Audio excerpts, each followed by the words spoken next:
Que Dios te bendiga, soy la Teniente Marilia Herrera y en este momento vamos a estar aprendiendo más de la palabra de Dios. Así que vamos a iniciar orando, así que ahí donde estás, te pido que tú ores y que le puedas decir al Espíritu Santo que Él nos dé discernimiento, que Él nos nutra a través de su palabra y que podamos juntos escudriñarla y que pueda ser tesoro para nuestras vidas. Querido Dios, en este momento te agradecemos por tu fidelidad, por tu gran amor, por dejarnos tu palabra, Señor, para poder alimentarnos espiritualmente a través de ella. Te pedimos, Señor, que tú nos nutras, mi Dios, que el conocimiento que adquiramos no sea solamente humanamente, mi Dios, sino que podamos atesorarlo, Señor, y que pueda nutrirnos espiritualmente y hacernos crecer. En tu nombre oramos, Cristo Jesús. Amén y amén. El día de hoy vamos a estar estudiando uno de los profetas menores con los cuales finaliza el Antiguo Testamento. Este es Malaquías y quiero hablarles del material que que utilicé en esta oportunidad para realizar este estudio.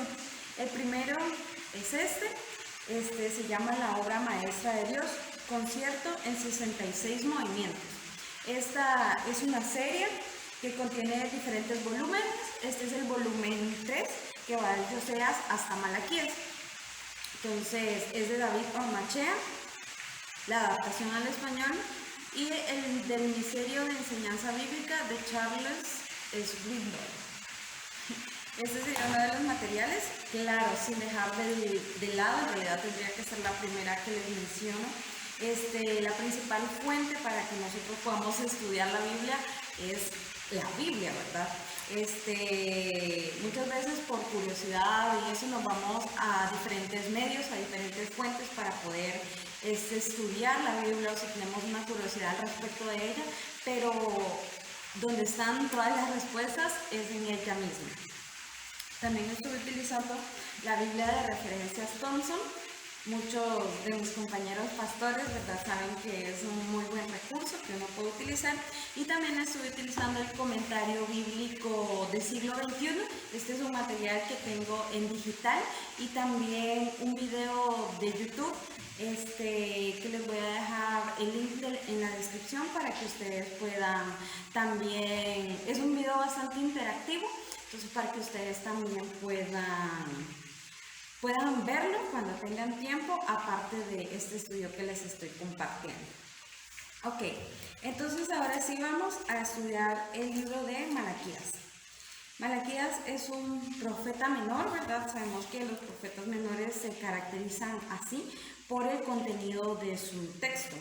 Este tiene 4 capítulos, entonces es con el que finaliza el Antiguo Testamento. Así que vamos a hablar para empezar de lo que significa Malaquías. Malaquías significa mi mensajero. Entonces hay como 2 tendencias a determinar si Malaquías sería un nombre propio, o sea, el nombre en sí del profeta que escribió este texto, que sería como el contraste también con el resto de profetas, que lo que hizo es que se llevan por título el nombre propio de la persona que lo escribió. Pero también Malaquías, esa palabra en sí significa mi mensajero. Entonces, ya sea que sea por poner así el título del libro, cualquiera de las 2 tendencias, pero las 2 embargan lo que en sí significa el libro y en lo que nos va a revelar el libro cuando entremos de lleno en el estudio de sus versículos. Ok, si hablamos de la fecha, los estudiosos, los comentaristas y diferentes personas sostienen que es contemporáneo con Nehemías por el tipo de pecados que se relata también y las condiciones en las que se encuentra el pueblo de Israel.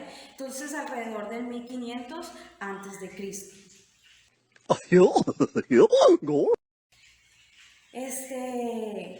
Aparentemente, o se podría afirmar que es 100 años después de que el pueblo regresara del exilio en Babilonia. Para esa época, para hablar un poco del contexto en el que está escrito este libro, el templo y la ciudad sufren un gran periodo de decadencia. El templo de Jerusalén está descuidado, la ciudad no tiene los mejores ingresos económicos para esa época. El sacerdocio, vemos a un sacerdocio apático, lleno de cinismo, y hay mucha corrupción. También las ceremonias de sacrificios se han realizado de manera rutinaria, no en sí la esencia de lo que Dios mandó al pueblo de Israel que pudiesen realizar. Y también el pueblo de Israel ahora es un pueblo que cuestiona la importancia de poder servirle a Dios. Entonces esto es el ambiente en el que vamos a estudiar el libro de Malaquías. Tiene un estilo único, en realidad vemos a través de sus versículos como un diálogo entre Dios e Israel, que mientras Dios le reclama justamente a Israel por sus acciones, el pueblo contesta y tiene una acción, hasta podríamos decir en determinado momento, como malcriada delante de el Dios que ha hecho tantos milagros, que los ha escogido por pueblo suyo. Entonces vemos a un Israel muy soberbio para ese tiempo, cuestionando mucho los argumentos que Dios tiene en contra de ellos. Pero la tarea de Malaquías para ese tiempo era que el pueblo volviera a tener su fidelidad delante de Dios y recordarles esa fidelidad que Dios tenía para con ellos. Reavivar la fe es una tarea también que tiene el profeta Malaquías para poder escribir esta parte de la profecía. Ahora sí, vamos a entrar al contenido del libro. Y también podemos ver que luego del exilio el pueblo de Israel no cambió mucho, sino que tenían aún estas actitudes, idolatría, se alejaban del Dios verdadero. Entonces en el contenido del libro vemos a Dios exponiendo ese pecado de Israel, gran parte de los pecados que ellos estaban cometiendo, pero no solo exponiéndolos, sino que también confrontándolos. Y como ya les mencionaba, a Israel respondiendo, ¿verdad? Un pueblo que no se queda callado, un grupo de personas que arremete en contra de Dios y lo que Dios está exponiendo de ellos. Pero también vemos dentro del contenido que trata sobre el amor y la gracia que Dios siempre desea mostrarle a su pueblo. Entonces en el capítulo 1, en el versículo 2, dice de la siguiente manera: yo os he amado, dice Jehová, y dijisteis, ¿en qué nos amasteis? ¿No era Esaú, hermano de Jacob? Dice Jehová, yo amé a Jacob. Y en este libro me gustó mucho en particular, ¿verdad? Bueno, creo que cuando uno estudia la palabra de Dios encuentra joyas en medio de ella, porque pareciera que tuviera como, en resumen, parte de la gran historia del pueblo de Israel. Y como sabemos, la historia de elección de parte de Dios al pueblo de Israel inicia con Jacob.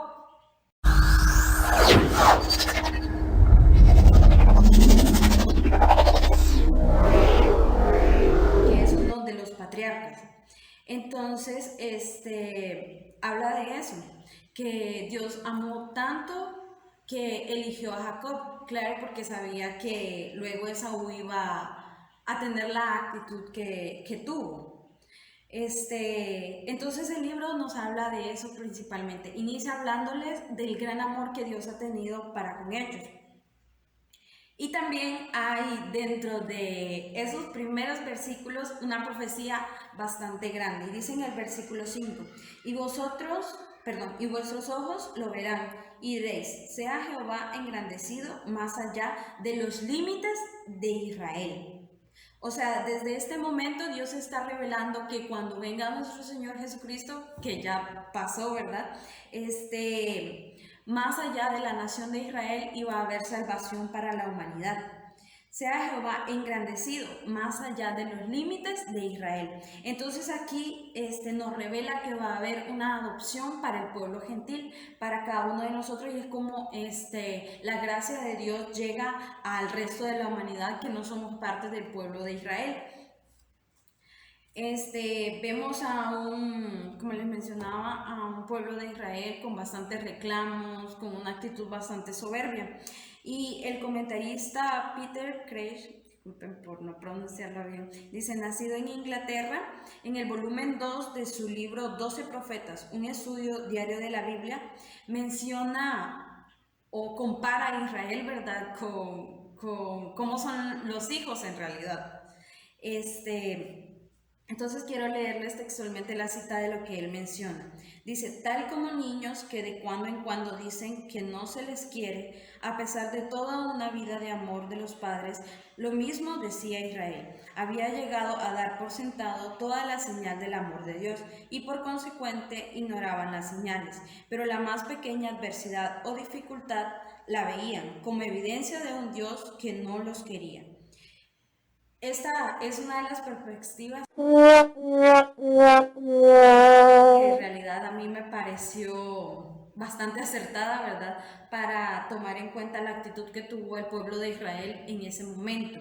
Pero aparte nosotros de estudiar la Biblia y de conocer en qué contexto se llevan a cabo los sucesos que están aquí descritos y de analizar la historia de los personajes de los que nos habla, también debemos de aplicarla a nuestra vida, ¿verdad? En el capítulo 2, en el versículo 1 dice, ahora pues, oh sacerdotes, para vosotros es este mandamiento.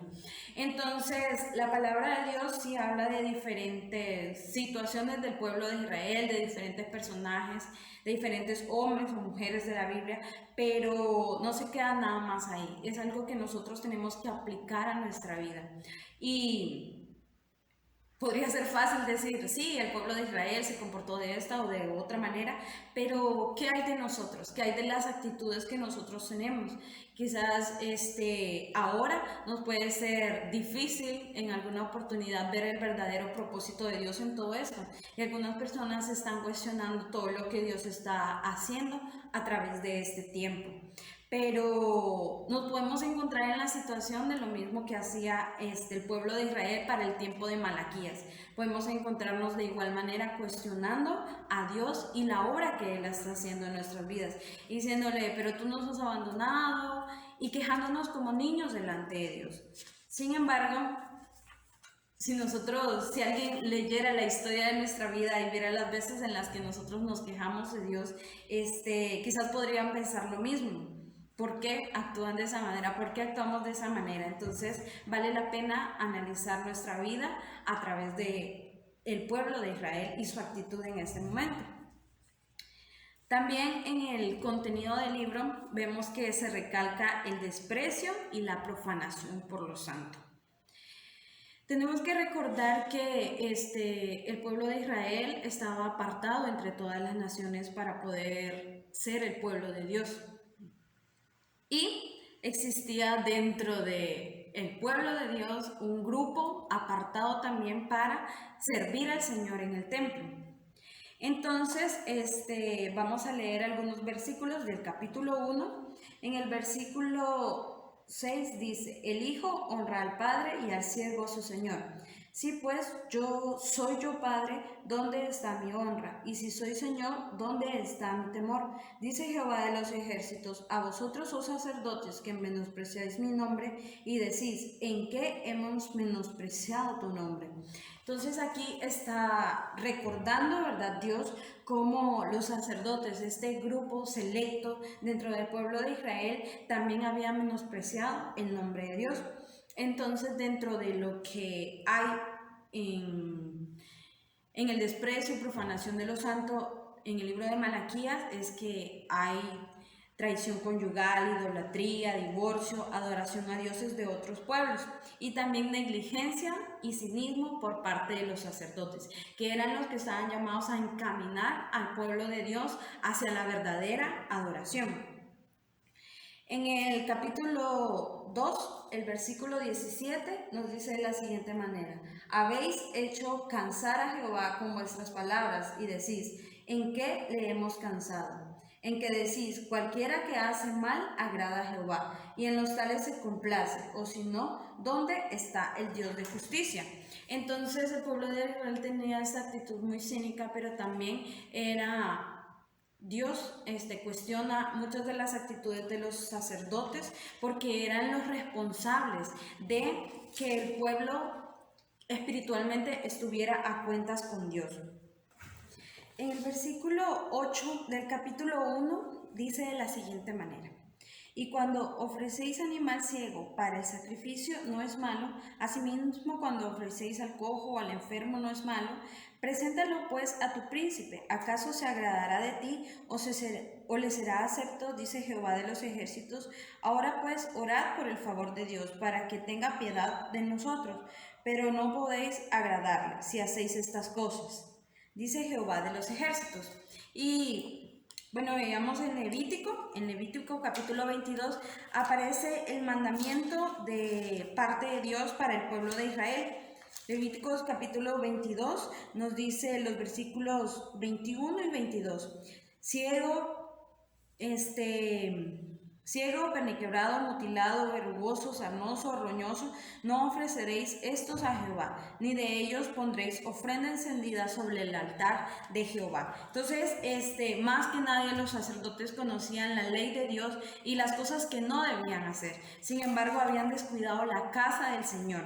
Y es la esencia de esos actos las que desprecia el Señor. No exigía que las personas fueran ricos para traer o que ofrendaran algo que realmente no tenían, sino el espíritu con el que lo hacían. También despreciaban las ofrendas y era algo que ya podíamos ver de parte de los sacerdotes. Y dice en el capítulo 2, versículo 11 al 14. Prevaricó Judá e Israel, y en Jerusalén se ha cometido abominación, porque Judá ha profanado el santuario de Jehová que él amó, y se casó con hija de Dios extraño. Jehová cortará de las tiendas de Jacob al hombre que hiciere esto, al que vela y al que responde, y al que ofrece ofrenda a Jehová de los ejércitos. Eso estaba queriendo decir que, bueno, Dios ya había dado una orden en específico que el pueblo de Israel no debía de tomar por esposas o por mujeres a mujeres que no fueran parte del mismo pueblo de Dios. Sin embargo, los mismos sacerdotes estaban llevando a cabo esto.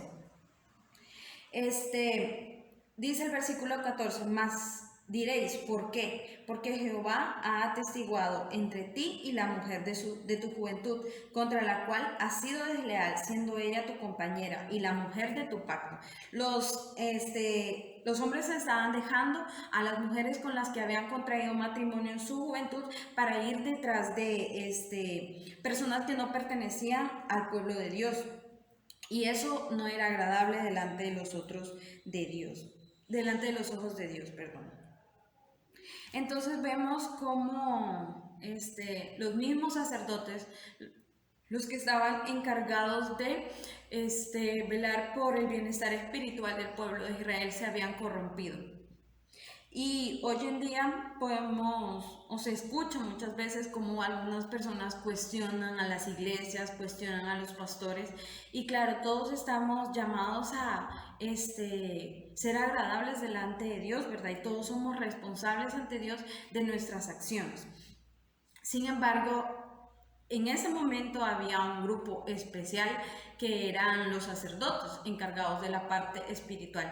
No por eso las demás personas estaban exentas de responsabilidad por sus actos, claro que no. Y hoy en día que nosotros somos pueblo adquirido por Dios para buenas obras, todos estamos encargados de ser esos sacerdotes que hacen bien, que somos responsables de que el prójimo conozca de la palabra de Dios y que también pueda venir a ser parte del pueblo de Dios. En el Antiguo Testamento, en los libros de la ley se relata más que todo todos los materiales, todos los atuendos que deben usar los sacerdotes. Y los sacerdotes para el tiempo de Malaquías los seguían utilizando.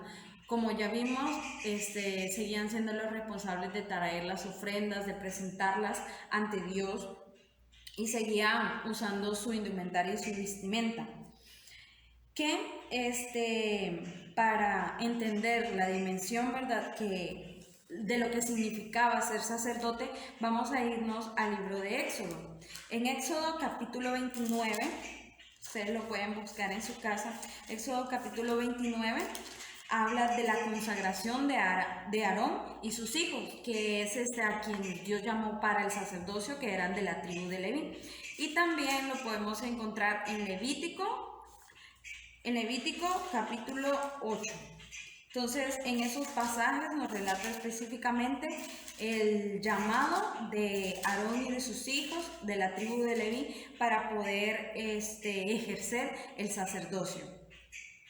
Entonces, por los sacerdotes estar realizando estas tareas, siendo irresponsables con lo que Dios ya les había dado, el Señor también trae castigo y humillación para ellos, que se menciona en el capítulo 2. El versículo 3 nos dice: He aquí, yo os dañaré la sementera y os echaré al rostro el estiércol de vuestros animales sacrificados, y seréis arrojados juntamente con él. El versículo 8 nos dice: Mas vosotros os habéis apartado del camino, habéis hecho tropezar a muchos en la ley, habéis corrompido el pacto de Leví, dice Jehová de los ejércitos. Es algo muy fuerte lo que el Señor manda, ¿verdad?, a estas personas. Sin embargo, tenemos que tener en cuenta que ellos conocían lo que el Señor ya les había dicho, la manera en la que tenían que comportarse, la manera en que tenían que ser, pero no era que ellos nada más hubieran roto las reglas por negligencia o por no darse cuenta, sino algo más sucedía en sus corazones, algo profundo sucedía en la vida espiritual del pueblo de Israel. Como ya mencionaba, se habían casado con mujeres paganas, que es algo que el Señor determina que no debe realizarse. En Deuteronomio capítulo 7, versículo 3 al 4, pueden leer esa cita y pueden interpretarla y caer en cuenta que lo que el pueblo de Israel, los sacerdotes también estaban haciendo en este tiempo, no era agradable delante de Dios. Y ellos estaban también tan cegados espiritualmente que ni siquiera lamentaban el hecho de realizar este tipo de acciones. En el versículo 14 dice: Mas diréis, ¿por qué? O sea, todavía preguntan al Señor, ¿por qué? Porque Jehová ha atestiguado entre ti y la mujer de tu juventud, que es un versículo que ya leíamos. Pero ellos están más preocupados no por volverse al Señor, sino que el cuestionar por qué, el arremeter contra Dios y decir: no tienes la razón, porque esto es lo que muestra las preguntas que ellos hacen. Dios hace un llamado a volverse. A pesar de todo eso, a pesar de que el pueblo de Israel se haya alejado de Dios en muchas oportunidades, Dios siempre tiene un llamado para que ellos se puedan volver. Dice el versículo 7 del capítulo 3: Desde los días de vuestros padres os habéis apartado de mis leyes y no las guardáis. Volveos a mí y yo me volveré a vosotros, ha dicho Jehová de los ejércitos. Mas dijisteis: ¿en qué hemos de volvernos? El Señor está de nuevo haciendo un llamado para que el pueblo de Israel pueda volverse. Dios es infinito en misericordia, tardo para la ira, y Él mantiene siempre sus promesas. Y lo que espera es que nosotros, cuando Él nos da esa oportunidad de volvernos a Él, nosotros podamos tener una buena actitud y poder hacerlo y reconocer que le hemos fallado al Señor. Dios también les está recordando las responsabilidades que ellos tienen como pueblo de Dios. Y como les decía, nos muestra Malaquías mucho de lo que nos muestra el Antiguo Testamento, mucho de lo que el Señor ya había determinado para su pueblo escogido. Por eso quiero leerles en Levítico capítulo 27, versículo 30, que dice: Y el diezmo de la tierra, así de la simiente de la tierra como del fruto de los árboles de Jehová, es cosa dedicada a Jehová. Y es algo que ellos habían abandonado. El versículo 8 dice, de Malaquías capítulo 3, ¿robará el hombre a Dios? Pues vosotros me habéis robado y dijisteis: ¿en qué te hemos robado? ¿En vuestros diezmos? y ofrendas. Entonces Dios está recordándoles nuevamente cosas que ellos ya sabían, porque como hijos muchas veces se nos olvida conversaciones que hemos tenido con Dios, cosas que le hemos prometido a Dios, las cuales abandonamos en determinado momento y Dios nuevamente nos recuerda qué es lo que tenemos que hacer para estar bien con Él. El versículo 15 del mismo capítulo dice: decimos pues ahora, bienaventurados son los soberbios y los que hacen impiedad. No solo son prosperados, sino que tentaron a Dios y escaparon. El juicio de ellos está nublado, el juicio de ellos está dañado por el pecado y Dios les está dando una nueva oportunidad.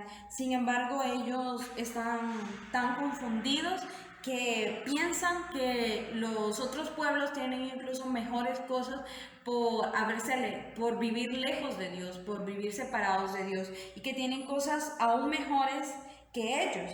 Los llaman bienaventurados y dicen que aunque tentaron a Dios, lograron escapar.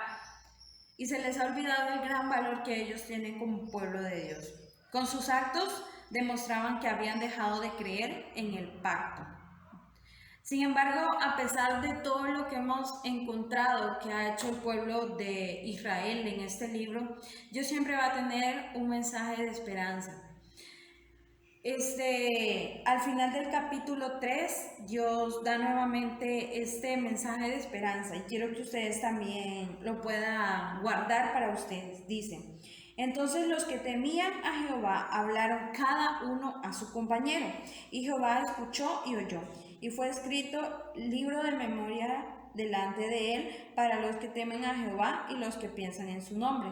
Y serán para mí especial tesoro, ha dicho Jehová de los ejércitos, en el día en que yo actúe y lo perdonaré, como el hombre que perdona a su hijo que le sirve.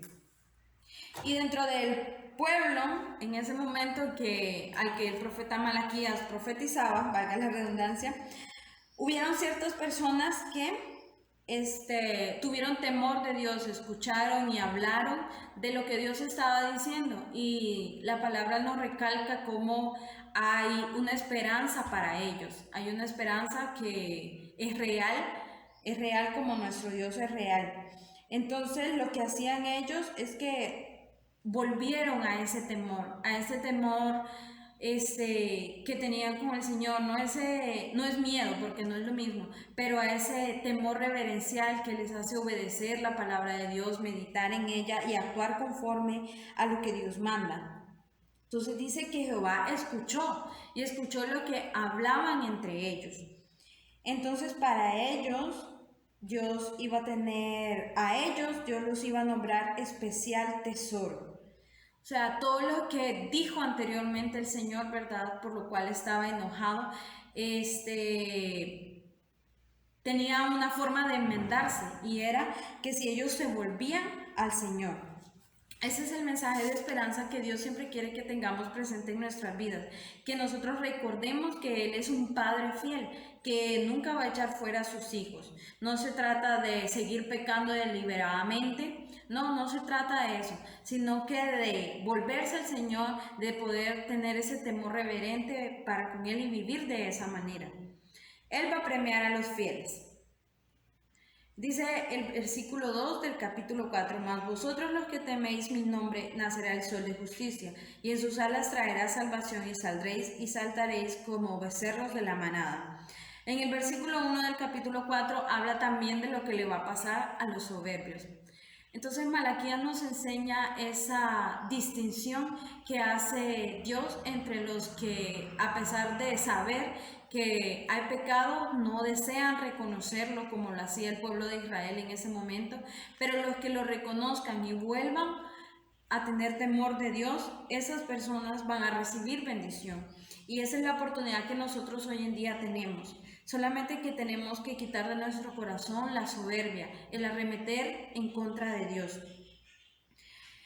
Y el libro de Malaquías cierra en sus últimos versículos, en el versículo 4 del capítulo 4, menciona a Moisés, habla de las leyes y dice: he aquí yo envío el profeta Elías.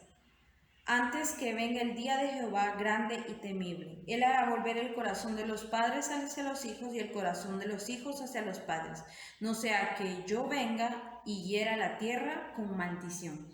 Entonces, aquí podemos ver el cierre del Antiguo Testamento.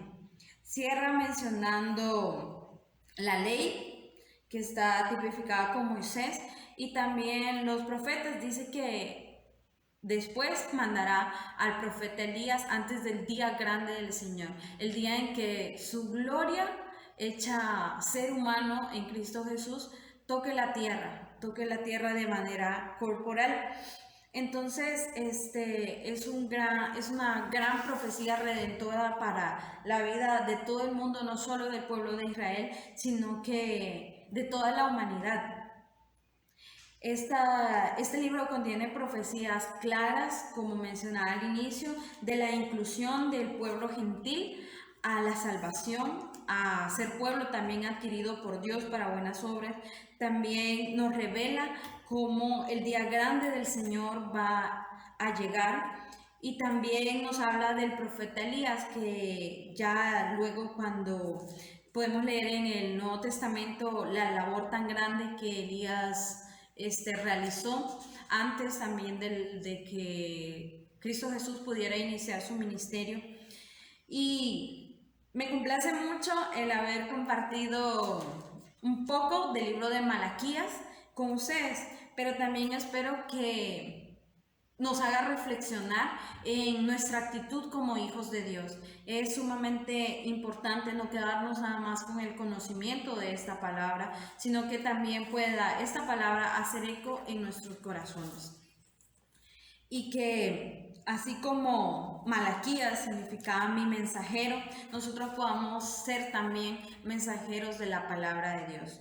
No ha de haber sido fácil para Malaquías enfrentarse a un pueblo que estaba totalmente renuente a hacer las cosas bien delante de Dios, pero él lo hizo y estoy segura que Dios mismo lo fortaleció, porque si no, no estuviera en la Biblia. Y asimismo Dios nos fortalece a nosotros, a cada uno de los que nos dedicamos a predicar la palabra de Dios como pastores, pero también a todos aquellos que forman parte de la iglesia, a todos aquellos cristianos. Él nos da la fortaleza para poder hablarles a otros de su palabra. Así que vamos a orar en este momento y vamos, como decía David, Señor, escudriña mi corazón, para que nosotros no caigamos en ese error de no reconocer nuestros pecados. Querido Dios, en este momento te damos gracias, Señor, porque tú rompes la soberbia, Señor, en los corazones, porque tú, Padre Celestial, eres quien nos ayuda, mi Dios, a poder volver al camino de la salvación, Señor, porque eres tú, Padre Celestial, el que nos habla a través de tu palabra, Señor, y nos hace un llamado a nuestras vidas para no cegarnos espiritualmente, Señor, sino que mantener viva la llama, Señor, y ser una ofrenda viva delante de ti, mi Dios. Te alabamos, Cristo Jesús, te bendecimos, gracias por tu palabra, Señor, y lo que estás haciendo en nuestra vida a través de ella. Gracias, Señor, en tu nombre oramos, Cristo Jesús, amén y amén. Que el Señor les bendiga, espero que tengan la oportunidad nuevamente de que podamos estudiar la Biblia juntos, y nada, sigamos aprendiendo de la palabra de Dios. Creo que este es un tiempo perfecto para poder meternos más de lleno con la palabra de Dios y que ella pueda quedarse en nuestro corazón. Que Dios les bendiga.